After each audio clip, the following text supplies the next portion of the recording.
Goodreads is it's a website where readers build a like e-library of things that they read, and then reviews of the books that they read.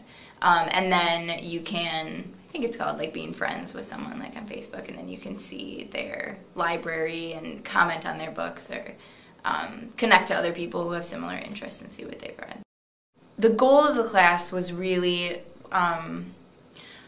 like creating the conditions for students to love reading, and so I looked for ways that they could engage with reading and discussing reading and saying things about what they'd read in a way that real people do it. We would have these like book club meetings where like other people had read the books too outside of our school, and they'd come in and we'd buy, you know, like muffins and coffee, and they'd just like have a conversation, and that was like the assignment, was to just have a conversation.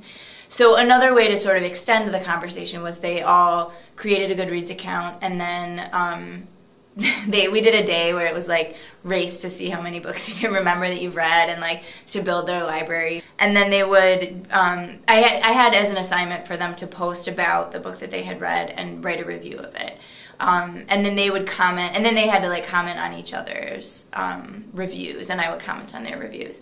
And it's funny because kids who were in that class still use it, and I get updates of like, Katie posted about this book or whatever. So that's kind of cool that they're still using it. But it was a really, it was something that I had used before I started that class, and it was an easy way to implement something that people actually do as readers in a classroom, and still, you know, say, I want to see what you've read and what you've thought about, but in a more real way. Actually, like thinking about it now, it gave them an opportunity to sort of practice that discussion before having it face-to-face with also other people that they may not have known as well, who were coming in, like different librarians that I know would come in for those book clubs. So they had sort of thought about and talked through things online with each other before doing it with other people. The other piece I really liked about it for them was that I think a reader knows how to find what they like to read. But kids who are not readers and becoming readers, they're like, oh, I like this book, and then they're like, I'm done, there's nothing else for me to read.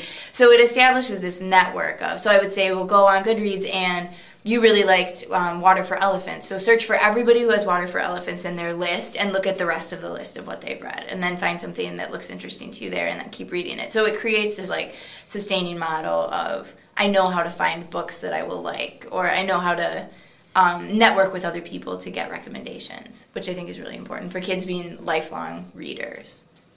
I think that feedback loop is important too in both, I mean, for writing for sure, but also like emphasizing this idea that you don't read and write in isolation from other people. Like that's not what's beautiful about reading and writing.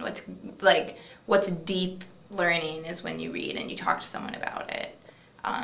Or when you write and you share your writing with someone to improve it or to get new understanding about it.